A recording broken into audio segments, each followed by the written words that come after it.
Assalamualaikum warahmatullahi wabarakatuh. Kakak dan abang sekalian, kita masuk ke materi pada pertemuan kedua pada hari ini. Semoga kakak dan abang sekalian sudah siap untuk menerima materi hari ini. Nah, pelajaran hari ini mengenai hukum kolom, lanjutan dari pembelajaran listrik statis minggu lalu. Nah, apa itu hukum kolom? Nah, hukum kolom pertama kali ditemukan oleh Charles Augustin de Coulomb di tahun 1736 sampai 1806. Coulomb berhasil menemukan hubungan antara besar gaya listrik dari dua buah muatan listrik dan jarak antara dua muatan listrik dengan menggunakan neraca puntir. Nah, akhirnya percobaan yang dilakukan oleh Coulomb tersebut menunjukkan bahwa gaya listrik antara benda bermuatan itu sebanding dengan muatan masing-masing benda dan berbanding terbalik dengan kuadrat jarak dua benda tersebut. Pernyataan tersebutlah yang sering kita kenal sebagai hukum Coulomb. Nah, itu tadi pengertian dari hukum Coulomb. Selanjutnya, pengertian hukum Coulomb yang sudah dijelaskan di awal apabila dirumuskan ke dalam persamaan matematis bisa dituliskan sebagai F, yakni gaya tarik-menarik atau gaya tolak-menolak dengan satuannya Newton, sama dengan K. K di sini maksudnya konstanta gaya Coulomb yang nilainya 9 kali 10 pangkat 9, kemudian dikali dengan Q1 dan Q2. Q1 dan Q2 merupakan muatan pertama dan muatan kedua yang berjarak R. R itu jarak antar kedua muatan. Nah, jaraknya dikuadratkan.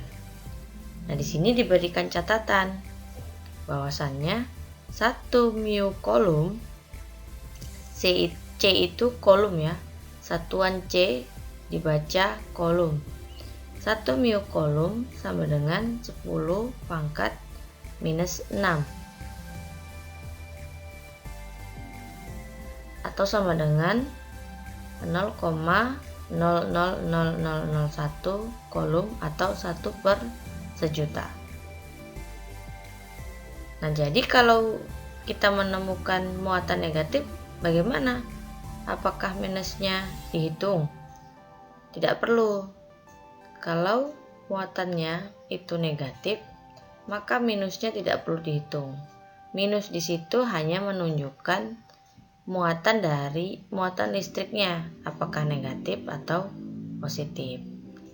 Nah, begitu ya.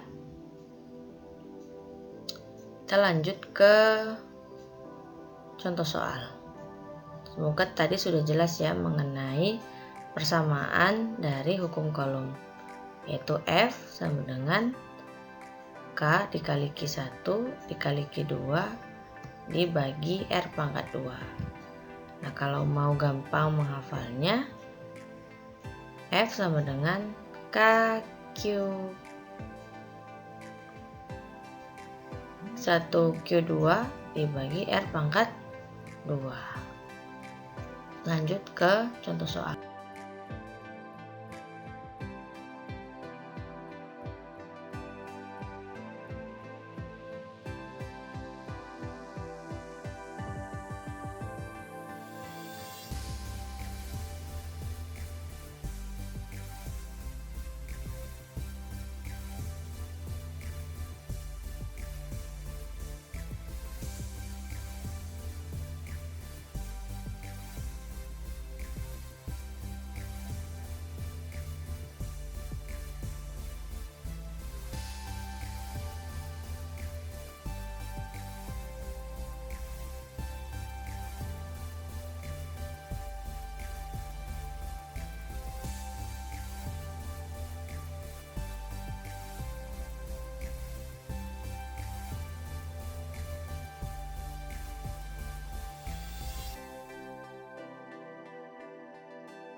Nah, ini dia ilustrasi cara kerja dari elektroskop. Jadi ini ada elektroskop netral. Nah, apa tandanya kalau netral? Jumlah muatan positif dan muatan negatifnya jumlahnya sama. Ada berapa? 1, 2, 3, 4, 5, 6, 7, 8, 9. Yang positif dan negatif 1, 2, 3, 4, 5, 6, 7, 8, 9. Nah, kemudian elektroskop yang netral didekatkan dengan benda yang bermuatan negatif. Dekatkan dengan benda yang bermuatan negatif, maka terjadi induksi listrik. Terjadi induksi listrik sehingga akhirnya kaki elektroskopnya akan terbuka. Kan tadi awalnya itu ada positif, ada negatif. Kemudian didekatkan dengan benda yang bermuatan negatif. Sebelumnya kita sudah tahu bahwa kalau berbeda jenis dia akan tarik menarik. Maka saat didekatkan, muatan-muatan positif yang ada di kaki elektroskop ini naik ke atas. Sementara muatan-muatan negatifnya yang ada di knopnya ini turun ke bawah. Nah, turun ke bawah. Sehingga yang di bawah nanti di kakinya ini sisanya tinggal yang negatif. Yang positif ke atas semua. Sehingga di akhir kaki dari elektroskopnya akan terbuka karena terjadi proses tolak menolak. Yang di atas proses tarik menarik atau induksi listrik. Nah, itu tadi cara kerja elektroskop netral yang didekatkan dengan benda bermuatan negatif.